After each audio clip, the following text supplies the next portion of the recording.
ஆகாஷ்வாணி.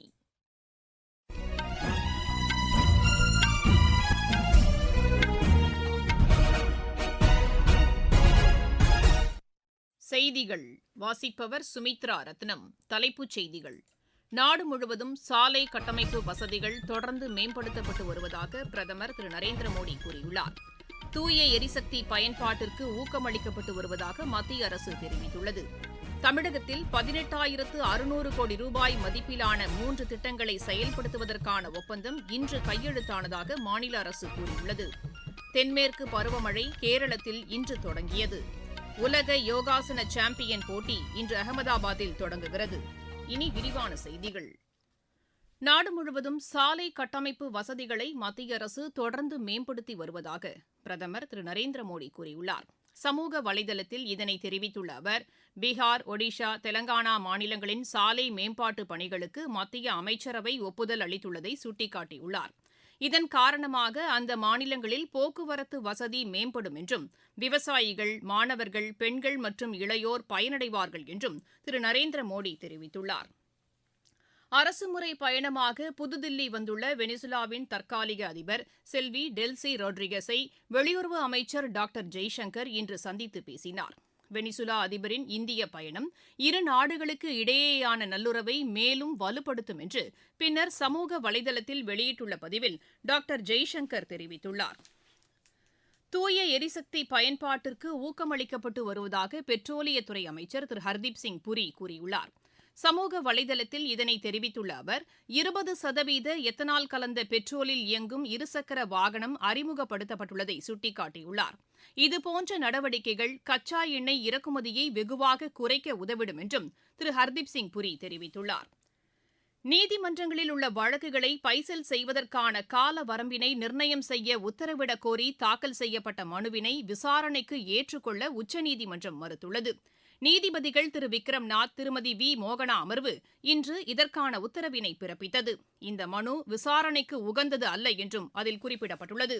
நீங்கள் கேட்டுக்கொண்டிருப்பது ஆகாஷ்வாணியின் செய்தி அறிக்கை. இனி பார்ப்போற்றும் 12 ஆண்டுகள்.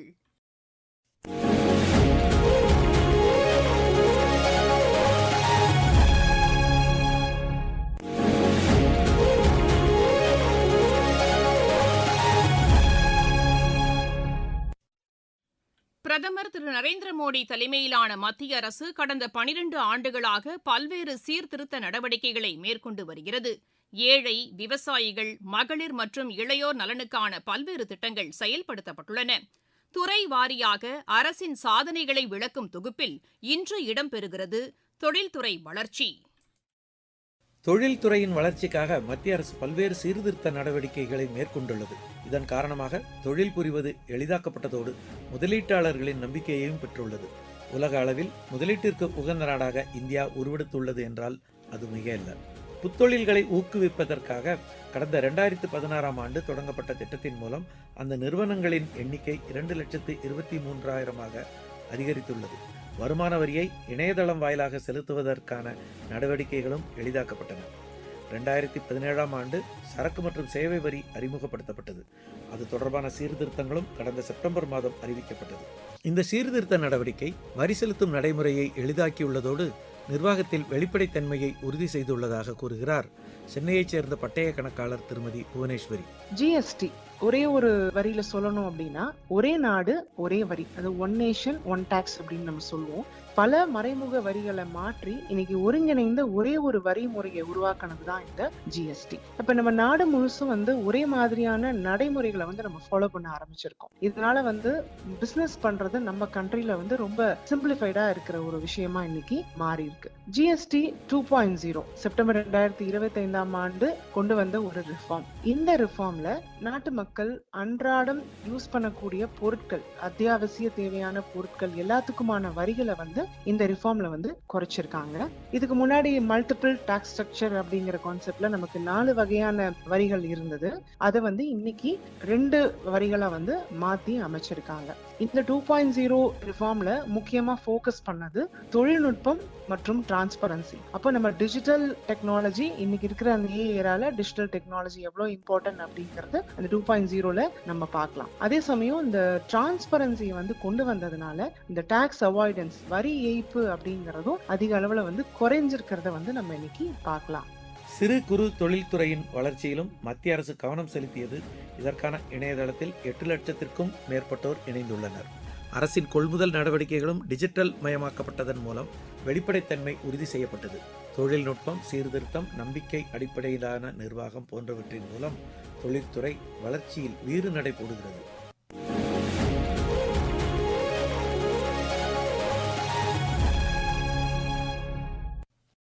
தமிழகத்தில் 18,600 கோடி ரூபாய் மதிப்பில் 3 திட்டங்களை செயல்படுத்துவதற்கான ஒப்பந்தம் L&T நிறுவனத்திற்கும் மாநில அரசுக்கும் இடையே இன்று கையெழுத்தானது. இன்று சென்னையில் முதலமைச்சர் திரு விஜயை அந்த நிறுவனத்தின் தலைவர் மற்றும் மேலாண்மை இயக்குநர் திரு SN சுப்பிரமணியன் சந்தித்து பேசிய பின்னர் இந்த ஒப்பந்தம் கையெழுத்தானதாக மாநில அரசின் செய்திக்குறிப்பு தெரிவிக்கிறது. இதன்படி காஞ்சிபுரம், கோவை, திருவள்ளூர் மாவட்டங்களில் இந்த திட்டங்கள் செயல்படுத்தப்பட உள்ளதாக அதில் குறிப்பிடப்பட்டுள்ளது. இதன் மூலம் 8,200 வேலைவாய்ப்புகள் உருவாகக்கூடும் என்றும் அதில் கூறப்பட்டுள்ளது. தமிழகத்தில் திரு விஜய் தலைமையிலான அரசு பொறுப்பேற்ற பின்னர் மேற்கொள்ளப்படும் முதலாவது புரிந்துணர்வு ஒப்பந்தம் இது என்றும் அந்த செய்திக்குறிப்பில் தெரிவிக்கப்பட்டுள்ளது. கேரளாவின் நிதிநிலை குறித்த வெள்ளை அறிக்கை அம்மாநில சட்டப்பேரவையில் இன்று தாக்கல் செய்யப்பட்டது. முதலமைச்சர் திரு V.D. சதீசன் இதனை தாக்கல் செய்து பேசுகையில், கேரளாவின் கடன் சுமை 5,07,000 கோடி ரூபாயாக உள்ளது என்று கூறினார். நிதி நிலைமையை சீர் செய்வதற்கு பல்வேறு நடவடிக்கைகள் மேற்கொள்ள வேண்டியது அவசியமாகிறது என்றும் முதலமைச்சர் தெரிவித்தார். இது தொடர்பான விவாதத்தில் பங்கேற்று பேசிய எதிர்க்கட்சித் தலைவர் திரு பினராயி விஜயன், இந்த ஆவணம் அரசியல் ஆவணமாக உள்ளது என்றும் நிதித்துறை தயாரித்த ஆவணமாக இல்லை என்றும் குறை கூறினார்.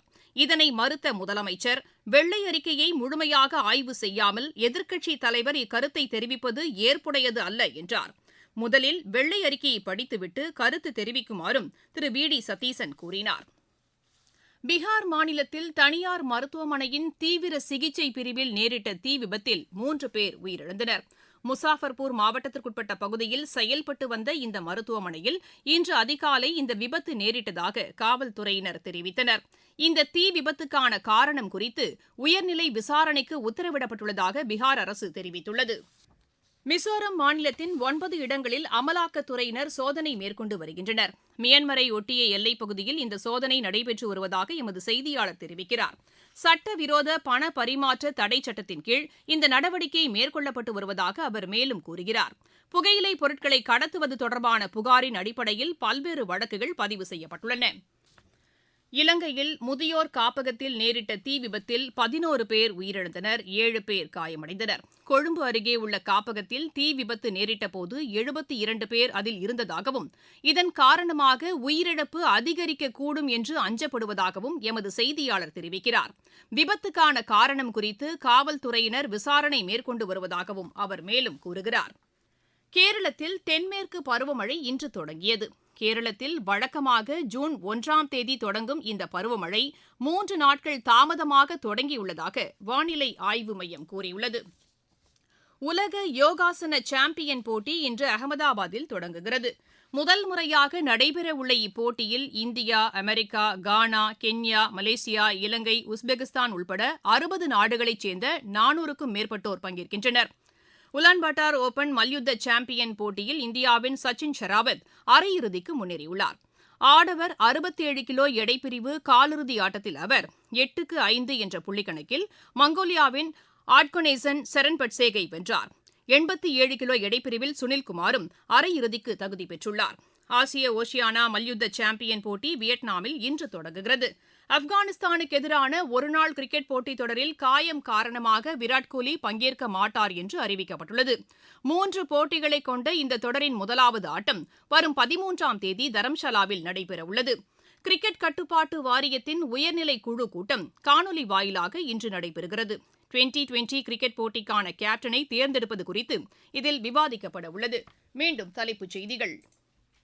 நாடு முழுவதும் சாலை கட்டமைப்பு வசதிகள் தொடர்ந்து மேம்படுத்தப்பட்டு வருவதாக பிரதமர் திரு நரேந்திர மோடி கூறியுள்ளார். தூய எரிசக்தி பயன்பாட்டிற்கு ஊக்கமளிக்கப்பட்டு வருவதாக மத்திய அரசு தெரிவித்துள்ளது. தமிழகத்தில் 18,600 கோடி ரூபாய் மதிப்பிலான 3 திட்டங்களை செயல்படுத்துவதற்கான ஒப்பந்தம் இன்று கையெழுத்தானதாக மாநில அரசு கூறியுள்ளது. தென்மேற்கு பருவமழை கேரளத்தில் இன்று தொடங்கியது. உலக யோகாசன சாம்பியன் போட்டி இன்று அகமதாபாத்தில் தொடங்குகிறது. செய்தியறிக்கை நிறைவடைகிறது.